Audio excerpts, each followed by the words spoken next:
Hey, do you want to make a podcast? Spotify's got a platform that lets you make one super easily, then distribute it everywhere and even earn money all in one place for free. It's called Spotify for Podcasters, and here's how it works. Spotify for Podcasters lets you record and edit podcasts right from your phone or your computer. So no matter what your setup is like, you can start creating right now. Then you can distribute your podcast to Spotify and everywhere else podcasts are heard. Video podcasts are also available on Spotify, and when you want to take your conversation with your fans to the next level, Q&A and polls are the best way to get them talking. With Spotify for Podcasters, you can earn money in a variety of ways, including ads and podcast subscriptions. And best of all, it's totally free with no catch. I've hosted my podcast on Spotify for Podcasters since day one, so I highly recommend you give it a try. Download the Spotify for Podcasters app or go to www.spotify.com/podcasters to get started today. Happy 2022, beautiful people. I hope the new year has been so good to you. Today, we're having a really raw conversation on change and how it allows you to have beautiful moments to find yourself through it all.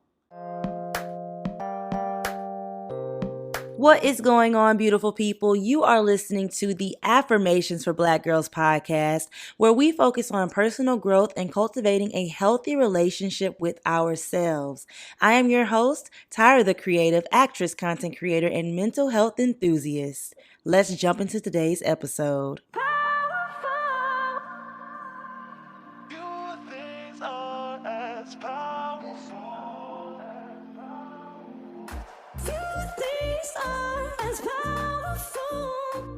This week's affirmation is, my fears of tomorrow are melting away. I want you guys to just drop in with me. This is the first affirmation of the new year. My fears of tomorrow are melting away. Feel free to take a few deep breaths. Feel free to close your eyes if you're not driving, if you're in a space where you can close your eyes. Feel free to say this along with me as well. My fears of tomorrow are melting away. My fears of tomorrow are melting away. My fears of tomorrow are melting away. I really want you guys to envision what that means for you, these fears melting away. My fears of tomorrow are melting away. My fears of tomorrow are melting away. Ooh, I absolutely love that affirmation, you guys. So I'm just going to be real with y'all. I have thought that I hated change with a passion. But what I recently realized was that it was the fear of starting over, the fear of the unknown, unfamiliarity, the fear of tomorrow that had me in a chokehold. And that's why I love this affirmation, because just like the word of God says, don't worry about tomorrow, for tomorrow will bring its own worries. Today's trouble is enough for today. Matthew 6:34. So with that being said, just let your fears of tomorrow just melt away. Let them roll off your back, because today has its own worries, and that is so real and so true.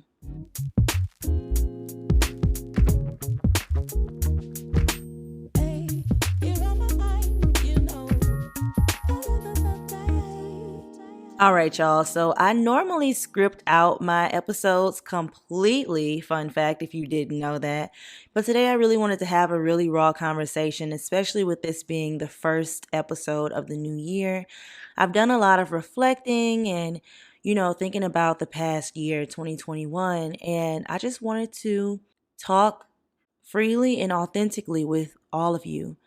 So for the entire month of December, I was in Louisiana. If you don't know, I'm from St. Francisville, Louisiana, and I currently live out in Los Angeles, California, pursuing my acting career.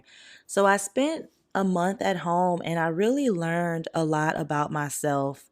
And I was talking to my therapist about this, but the biggest takeaway from it, and then I'll go into detail, but the biggest takeaway from me living back at home for a month was that I'm at a place in my life where I have built my own community and my own lifestyle, and I'm comfortable with it. And I'm proud of what I have built here in Los Angeles. And going back home just put me in a very uncomfortable situation, mainly because I don't live there. I have a room at my mom's house, but it's filled with not my stuff.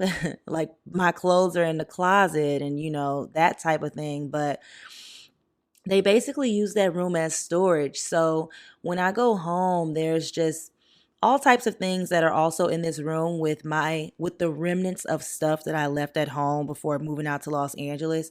And I just felt in a constant state of uncomfortableness or uncomfortability, whatever the word is. I was uncomfortable. And it wasn't necessarily a strong feeling of uncomfortableness, but it was lingering the entire time I was home. So I did some reflecting and I was just like, there's no place for me here. And I don't mean that in a bad way. I don't mean that in a way of my parents don't care about me or people have forgotten about me. But there is no place that is mine in Louisiana. And when I came to that revelation, I almost started to cry because I'm from Louisiana. This is home for me, but also now Los Angeles is home. I've been here for almost 4 years. I've put down roots here. I've built a community here. I have friends here. I have a church home here. I have restaurants that I frequent. My dog lives here. It's just amazing to see how you can build a new home in a new place. And when you go back to your old home, it just feels a little different. Now, mind you, my situation is a little different. My mom moved into a new house a few years ago, actually, but I was already living in Los Angeles when she moved into this house. So that does definitely add to the fact that I don't have a space that is mine because I didn't grow up in that house. We don't have my childhood home anymore. So that really, it just made me reflect. But at the same time, I am grateful for these growing pains because change is inevitable. Things are always growing and changing, and being able to stick out the whole month in Louisiana was definitely a challenge, but I'm glad that it's something that I was able to do. On top of being home and not really having a place to call my own or a place that is solely mine, this was the first year that I went home for the holidays without a boyfriend in a very long time. If you've been following me for a while on my YouTube channel or my Instagram, then you know that I was in a long-term relationship. How long? Like 4 years, 4 or 5 years, something like that. And he would come home with me for the holidays, for the Christmas holiday. And fun fact, we actually broke up in 2020. We broke up in August of 2020, but he ended up going home with me in December because I was so afraid of what my family would say, what my family would think of me if I switched it up, if I changed it up and I didn't bring home my ex-boyfriend, my boyfriend at the time. It was so nerve-wracking to me to spend the holidays without him there. And as I think about that right now, it just baffles me as to why that was my thought process.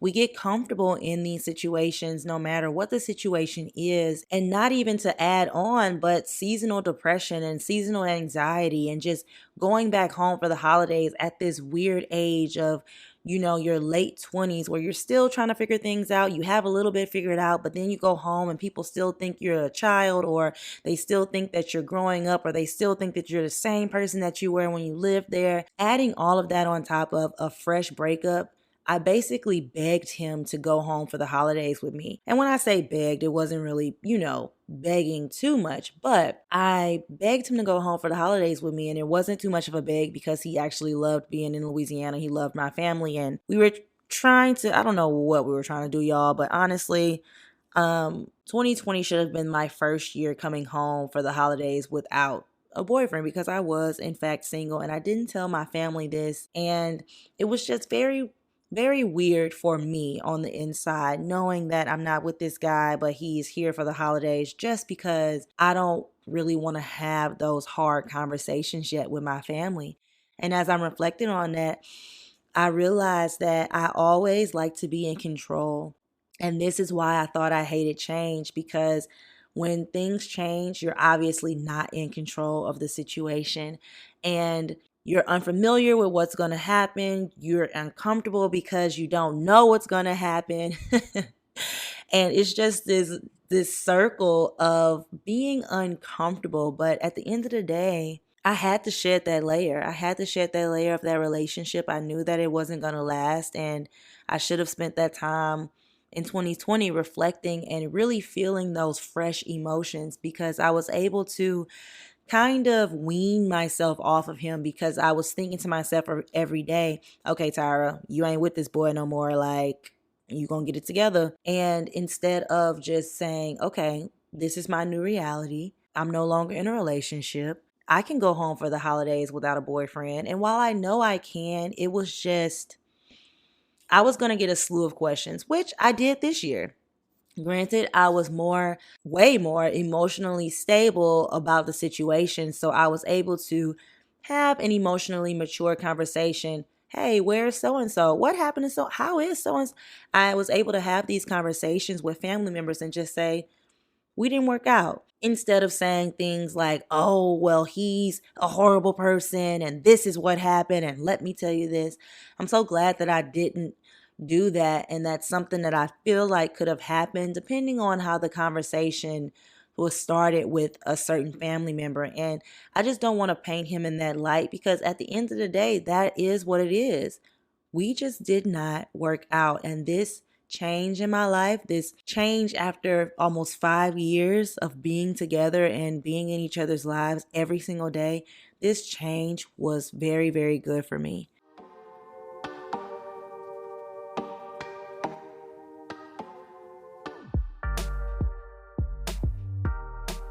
So, with this new change, I have promised myself that I will live for me. And one of the first things this year in 2022 is that it will begin with being consistent. As you guys can see, I haven't posted on my podcast since September of 2021, and that had a lot to do with me allowing other people to affect me emotionally to the point where I did not feel like doing anything. And I would let my ex-boyfriend affect me emotionally to the point, and it's all me, like, in a sense of me not doing what I need to do with my brand and my business. But I would let, things going on in our relationship affect me to the point where I didn't feel like doing anything. And that is definitely a me thing, and it's something that I'm working on in therapy.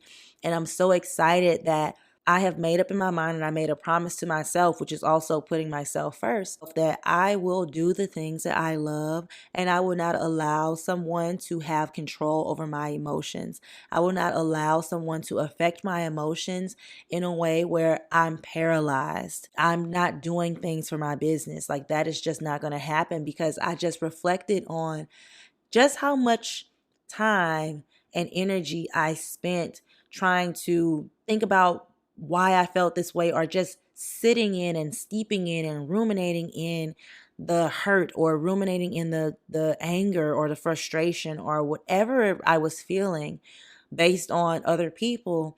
I could use that time to actually get through those emotions, and then I can have time to focus on what actually makes me happy. So I'm really trying to retrain my brain to know, hey, emotions are great. Have them, feel them, work through them.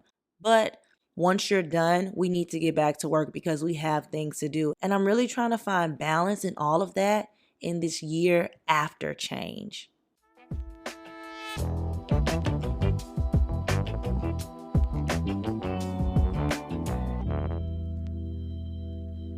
I really think I'm in a season of shedding layers, y'all. Like I said, ended the relationship. I ended relationships that no longer serve me as a whole. There's been a few of them. I'm starting to buy new clothes that I like, that I feel beautiful in, that give me confidence. I'm retraining my brain about traveling home and visiting family during the holidays because honestly, in addition to going home every December, I always felt guilty for not wanting to go home or wanting to travel elsewhere. And that's why I would spend so much time at home because I didn't go home throughout the year. And I'm like, okay, well, I need to cram in all of this time with my family because I only see them once a year. And I'm just glad that I'm retraining my brain that I can go visit other places. I can invite my family out to Los Angeles. I can make my own traditions for the holidays and my own traditions for my life and how I want to live it in general. And I'm so excited for this new season of shedding these old layers and shedding this old mindset that I had. I'm really excited for the woman that I'm becoming. So I just had a lot of reflection happening in 2021, and y'all, I'm enjoying I'm s- I'm s- enjoy. I'm just so excited. I'm enjoying Tyra.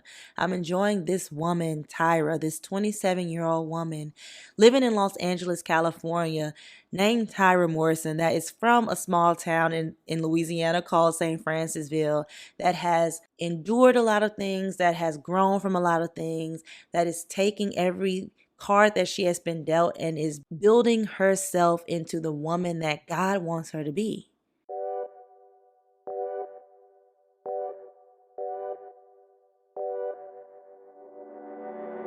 Okay, you guys, we have made it to our fun closing segment. So today we're just going to do a little recommendation of the day. Now, this is where I recommend a book, a movie, food, restaurant, whatever I have been loving lately.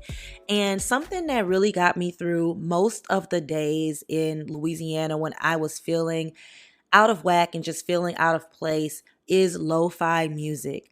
I personally listen to lo-fi music on YouTube. You can literally type in lo-fi music on YouTube and a lot of it will come up. It's even on Apple Music, and I will link some in the show notes. But you can find lo-fi music anywhere. They have some for studying, they have some for sleeping, they have some for anxiety. You could find all types of lo-fi music, but I absolutely love listening to lo-fi when I'm stressed or when I have some work to do or when I just want to be relaxed and chill and just really vibe out with myself and just be in a very chill state. So if you like listening to music without words, then lo-fi music is definitely something that you should try out. I'm actually playing some over this clip right now because lo-fi music it's honestly great. I love it so much. And like I said, I linked some down in the show notes, so definitely check that out. Put it on while you are doing your skincare routine, while you're cooking dinner, while you're writing a paper, or whatever you do with your day-to-day, on a day-to-day basis. I like to play lo-fi music in the back because music with words is so distracting to me, but with lo-fi music, I feel so productive and I feel like I get so much more done than I would if I was playing other music or if it was even quiet. So, with that being said, you guys, that is all that I have for you today. Please make sure you join us again next week on Sunday after you get your little sprinkle of Jesus, okay? And make sure that you subscribe, make sure that you rate the podcast, review it, follow us on Instagram, and I hope you enjoyed this really raw conversation. Let me know if you enjoyed it. Thank you for listening, and I will catch y'all next week.